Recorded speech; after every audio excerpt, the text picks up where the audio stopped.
अस्सलामु अलैकुम नाज़रीन। एक मर्तबा हजरत ईसा अलैहिस्सलाम जंगल में जा रहे थे कि एक शख्स उनके साथ चल पड़ा। जंगल में एक जगह गहरे घड़े में हड्डियों का ढेर पड़ा था। वो आदमी हड्डियों का ढेर देखकर रुक गया और हजरत ईसा अलैहिस्सलाम से कहने लगा, ऐ रूहुल्लाह, वो क्या इसमें आज़म है जिसे पढ़कर आप मुर्दों को जिंदा फरमाते हैं? मुझे भी वो इसमें आज़म सिखा दीजिए ताकि इन बुसीदा हड्डियों में जान डाल सकूं। इस अहमद की ये बात सुनकर हजरत ईसा अलैहिस्सलाम ने फरमाया, खामोश हो जाओ, तेरी जुबान इस इस्म के लायक नहीं। वो आदमी बजिद हुआ और कहने लगा, बहुत अच्छा, अगर मेरी जुबान इसमें आज़म के लायक नहीं तो फिर आप ही इन हड्डियों पर पढ़कर दम करें। उसने यहाँ तक अपनी बात पर इसरार किया कि हजरत ईसा अलैहिस्सलाम सख्त मुताज्जब हुए और दिल में कहा, इलाही, ये क्या वेद है? इस अहमद को इतनी जिद किस लिए है? ये अपने मुर्दे को भुलाकर दूसरे मुर्दे को जिंदा करने की फिक्र में है। हक ताला ने हजरत ईसा अलैहिस्सलाम पर वही नाजिल की कि इसमें हैरत की क्या बात है? हमाकत को हमाकत ही की तलाश होती है और बदनसीबी बदनसीबी ही का घर ढूंढती है। कांटों का उगना उनकी बोई जाने के औज है। इतने में इस बेवकूफ ने फिर से इन हड्डियों पर इसमें आज़म पढ़कर दम करने का तकाजा किया और जब हजरत ईसा अलैहिस्सलाम ने उसे समझाने की कोशिश की तो वो बोला, ऐ रूहुल्लाह, अब आप भी अपना मौजज़ा दिखाने में बखल से काम लेने लगे हैं। आपकी जुबान मुबारक में पहले सी तासीर नहीं रही होगी। ये सुनकर हजरत ईसा अलैहिस्सलाम ने उन हड्डियों पर इसमें आज़म पढ़कर दम किया। आन की आन उन हड्डियों में हरकत पैदा हो गई। क्या देखता है कि एक हैबतनाक शक्ल का शेर उसने गर्ज कर चुस्त की और बेवकूफ शख्स को लम्हा भर में चीर फाड़ कर बराबर कर दिया, यहाँ तक कि खोपड़ी भी पाश पाश कर डाली। इसका खौल ऐसा खाली हुआ जैसे इसमें कभी बेजा था ही नहीं। हजरत ईसा अलैहिस्सलाम ये तमाशा देखकर हैरान हुए और शेर से पूछा, ऐ जंगल के दरिंदे, तूने इस शख्स को इतनी तेजी से क्यों चीर फाड़ डाला? शेर ने जवाब दिया, इस वजह से कि इस अहमद ने आपको खफा कर दिया था और आपकी तौहीन पर उतर आया था। हजरत ईसा अलैहिस्सलाम ने पूछा, तूने इसका गोश्त क्यों न खाया और खून क्यों न पिया? शेर ने कहा, ऐ पैगंबरे खुदा, मेरी किस्मत में अब रिज्क नहीं है।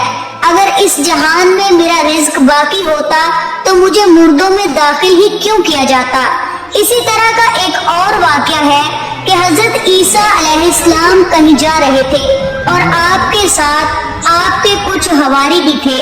उन्होंने रास्ते में एक खोपड़ी देखी तो हवारियों ने हजरत ईसा अलैहिस्सलाम से कहा कि आपको अल्लाह ताला ने मुर्दों को जिंदा करने की नेमत से नवाजा है, तो आप इस खोपड़ी को जिंदा होने को कहिए और इसमें रूह फूंकने का कहिए ताकि हम इसकी जिंदगी से कुछ सबक सीख सकें। इस पर हजरत ईसा अलैहिस्सलाम कुछ हटकर खड़े हो गए और आपने अल्लाह ताला से दुआ की कि ऐ अल्लाह, तो अपने हुक्म और इरादे से इस खोपड़ी में जान डाल दे और इसे जिंदा कर दे। चुनाचे आपकी दुआ कबूल हुई और इस खोपड़ी में रूह आ गई और वो कहने लगी कि अल्लाह ने मुझे आपके लिए जिंदा किया है, तो पूछिए आप मेरे मुताल्लिक क्या पूछना चाहते हैं? तो हजरत ईसा अलैहिस्सलाम ने फरमाया कि तू बता कि तू कौन सी शख्सियत है? उसने कहा, मैं बादशाह था। आपने पूछा कि तेरी उम्र कितनी थी और तू कितना अरसा जीता रहा? तो उसने कहा कि मैं 1000 साल जिंदा रहा और मेरी 1000 औलादें हुई। इस पर हजरत ईसा अलैहिस्सलाम ने सवाल किया, तू कैसा बादशाह था? तो उसने जवाब दिया, मैं एक जालिम बादशाह था। मैं इस दुनिया को फतह कर लेना चाहता था और मैं इसमें किसी हद तक कामयाब भी हो गया था।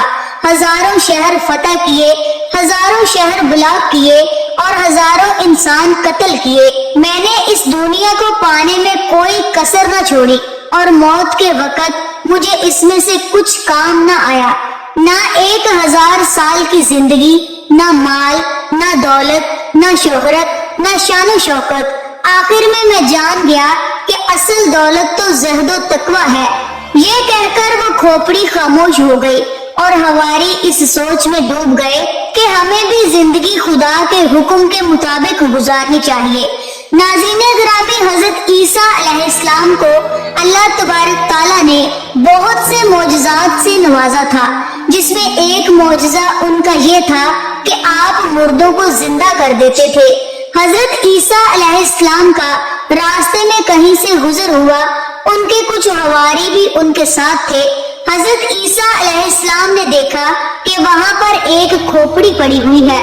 پھر آپ نے اس کھوپڑی کو اٹھایا اور اس کے کان کے سوراخ میں انہوں نے کچھ ڈالنا چاہا، لیکن اس میں وہ چیز داخل نہیں ہوئی۔ حضرت عیسیٰ علیہ السلام نے اس کھوپڑی کو زور سے پھینک دیا، پھر آگے بڑھے۔ ایک اور کھوپڑی آپ کو نظر آئی، اس کھوپڑی کو اٹھایا اور اس میں بھی انہوں نے کوئی چیز کان کی طرف سے گھسانی چاہی، تو وہ اندر گھس گئی اور دوسری طرف سے نکل گئی۔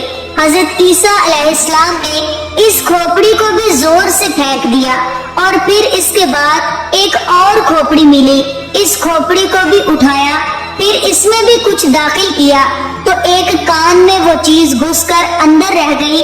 حضرت عیسیٰ علیہ السلام نے اس کو بوسہ دیا اور پھر ادب سے لے جا کر ایک جگہ دفن کر دیا۔ آپ کے حواریوں نے پوچھا کہ اے روح اللہ، یہ کیا ماجرا ہے کہ ایک کھوپڑی کو آپ نے دیکھا تو پھینک دیا، ایک کھوپڑی کو دیکھا تو اس کو بھی پھینک دیا، پھر تیسری کھوپڑی اٹھائی اور پھر دیکھا، بوسہ دیا، لے جا کر دفن کر دیا، آخر یہ کیا قصہ ہے؟ حضرت عیسیٰ علیہ السلام نے فرمایا، پہلی کھوپڑی وہ ہے جس کے کان میں کوئی حق بات گھستی ہی نہیں تھی۔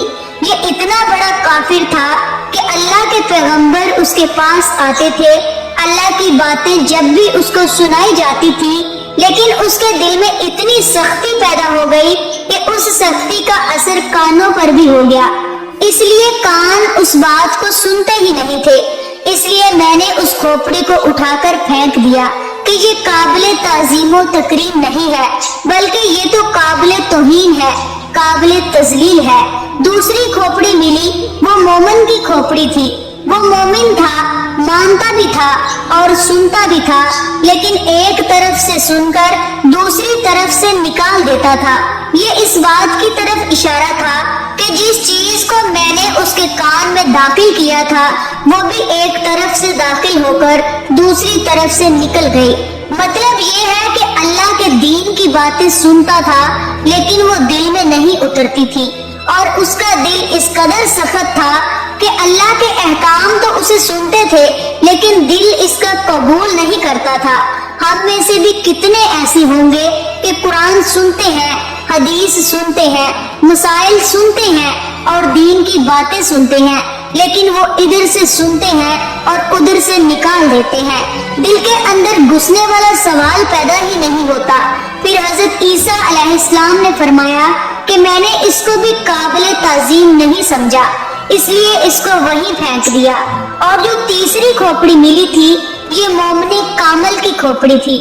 مومن بھی تھا، مومن کامل بھی تھا، مگر جو کمال اس کے اندر تھا، انبیاء کی باتیں، اللہ کے دین کی باتیں سنتا تھا، لیکن ایک کان سے سن کر دوسرے کان سے نکالتا نہیں تھا، بلکہ ایک کان سے سنتا تھا اور دل کے اندر اتار لیتا تھا۔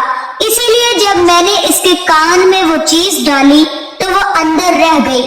دعا ہے کہ اللہ تعالیٰ ہمیں نیکی کی توفیق عطا فرمائے، اور جتنے بھی بہن بھائی اس ویڈیو کو دیکھ رہے ہیں، ان تمام بہن بھائیوں کی جائز تمنائیں، خواہشیں اور حاجتیں اللہ پاک پوری فرمائے۔ آمین یا رب العالمین۔